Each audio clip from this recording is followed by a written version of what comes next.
1700 years later. Once again, the Pope is traveling to a place in Iznik, whose name few have remembered for centuries. As drones fly over the lake, a structure silently resting just beneath the water appears. The mysterious basilica lying under Lake Iznik. But why? Why would a religious leader visit this small town?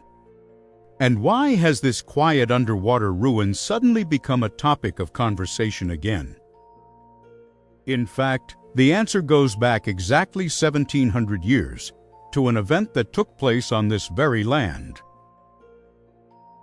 To the First Council of Nicaea, where hundreds of bishops gathered at the call of the Roman Emperor Constantine and changed the course of history. The decisions made that day saved the empire from division, defined the foundations of Christian belief, and even shaped the world we know today. Now, with the Pope's visit, that history has been reignited. This video tells why the great debate that began in 325 still matters in 2025, what secret the underwater basilica may hold, and why the Pope has truly come to Iznik. The story begins now.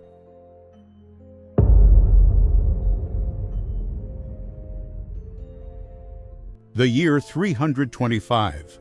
Despite all its grandeur, the Roman Empire was witnessing deep differences of opinion across many parts of society.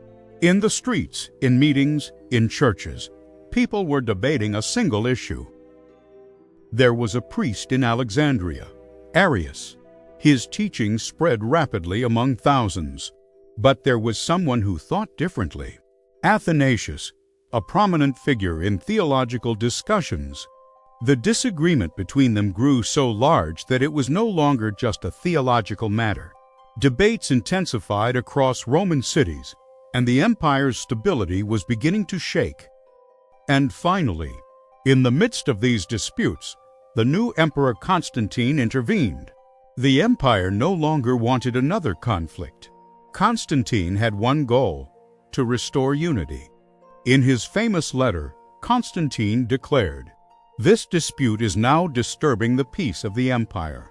Gather, and let this matter be resolved once and for all." That call opened the door to one of the most remarkable assemblies in history, the First Council of Nicaea. From the farthest corners of the empire, hundreds of clergy began preparing for the journey, and the destination was clear. I see what the same city the Pope has stepped into once again today. Emperor Constantine's call was heard throughout the Roman Empire. From Syria, Egypt, Anatolia, and the distant regions of Europe, clergy prepared for long journeys. Their purpose was simple: to sit at the same table and seek a common solution to the years-long debate. At the time, Nicaea was a walled, strategically secure city that could be reached easily from different parts of the empire. Thus, choosing Nicaea was not only symbolic but also practical. The city became a center where hundreds of people representing various cultures of the empire gathered together. Nearly 300 clergy attended the council. Some arrived after long journeys, some from nearby regions with ease. They brought with them texts, letters, regional issues, and of course, their viewpoints. The council convened in a large hall near the imperial palace complex. This gathering was not only a discussion of theological differences but also part of the effort to maintain order within the empire.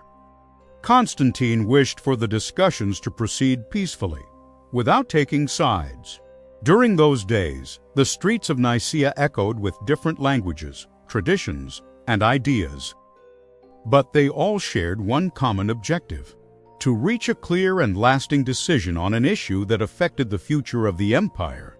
As days passed in Nicaea, the discussions became more organized. Clergy compared interpretations emerging from different regions and tried to clarify problematic points. The main goal of the council was to create a common order to be followed across the Roman Empire and to ease the social tension caused by differing views. Thus, the conversations touched not only matters of belief but also issues related to social unity and administrative structure. In the end, a text was prepared to align the diverging teachings of various regions onto a common path. Considering the communication limitations of that era, this text served as a shared reference that could unite distant communities. The council also addressed practical issues concerning church administration, how to standardize differing local practices, how bishops would communicate, and how administrative problems would be resolved. These decisions strengthened both the church organization and the harmony of local communities. For the Rome of that time, the resolutions were not only about belief but also part of the effort to preserve the integrity of the state. For Constantine, the matter was reaching an order where differing views could coexist without conflict. Thus, the Council of Nicaea became a turning point not only in religious history but also in the administrative and social structure of the Roman Empire. The influence of these decisions would reach far beyond the empire in the centuries that followed. The decisions made at the Council of Nicaea laid the foundation for a shared order across the vast lands of the Roman Empire, giving the city a special place throughout history. The name of Nicaea appeared in many texts, discussions, and history books for centuries. This was because people from many cultures and regions sat together at the same table here, making it a focal point of imperial-scale consensus. Over time, political structures changed, borders were redrawn, cities collapsed, and new ones were built. But Nicaea continued to exist as a center witnessing history, sometimes quiet, sometimes lively, but always remembered. Meanwhile, the council's influence continued to be studied in different geographies. For some, it was a historical event, for others cultural, and for others an administrative turning point. But one thing remained clear. What happened in Nicaea was one of the key steps that shaped the structure of Rome in the following centuries. A visitor walking through Nicaea today might not immediately notice this deep history. Its streets are calm, the lake is silent, the walls stretch like a line from centuries past. Yet beneath that calmness, the traces of different eras still remain. And now, nearly 1,700 years later, this history has re-entered global conversation. Nicaea has once again become an international subject. The reason? Echoes of history reaching into the present. The Pope's visit to Nicaea. After centuries of quiet, the city returned to global attention with the Pope's arrival. These lands had long been a crossroads of beliefs, decisions, and transformations in the Roman period. This walled city was not only a strategic point but also a stage for the early development of Christianity. This visit was not just protocol. It was a symbolic bridge between past and present. The decisions made here 1,700 years ago still remain significant for scholars today. The previous pope, in his final years, had expressed a particular wish to see Nicaea and hoped for greater efforts to preserve and carry its heritage into the future. Over time, this statement came to be remembered almost like a last will, not as an official document, but as a sentiment that deepened the meaning of today's visit. For this reason, today's visit is seen not only as the continuation of a tradition but also as the reflection of a past desire, a reminder, and an effort to safeguard a cultural legacy. Countless works have been written about the history of Nicaea over the centuries, yet no one had noticed the structure beneath the lake. That lost basilica. Discovered in 2014, it rests underwater like a forgotten story.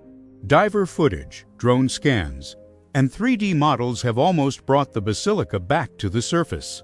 Some researchers believe the structure may have been dedicated to Saint Neophytos, but this remains only a theory.